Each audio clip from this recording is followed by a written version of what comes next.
پاسبان حرم سار الله، ای علم دار ابا عبدالله. بسم الله دور محمل قدم بزن، یا ابوالفضل علم بزن. روشنای شب تارم قمر بنین، به تو گرمه دل زینب پسر بنین. ابر و باد و مه و خورشید دور قافله میگردن. ابر و باد و مه و خورشید دور قافله میگردن.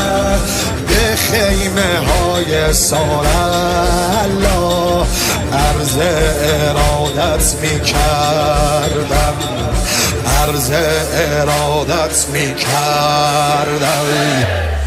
یا عبدالله یا حسین حسین یا عبدالله یا حسین حسین یا عبدالله یا حسین حسین یا عبدالله یا حسین حسین. دومین پیامبر آل الله، ای مؤذن ابا عبدالله. بسم الله شبه حیدر از آن بگو، علی اکبر از آن بگو.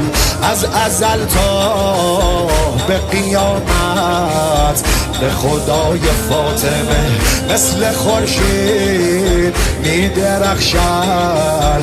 بچه های فاطمه یک به یک از راه رسیدن. جوانای بنی هاشم یک به یک از راه رسیدن.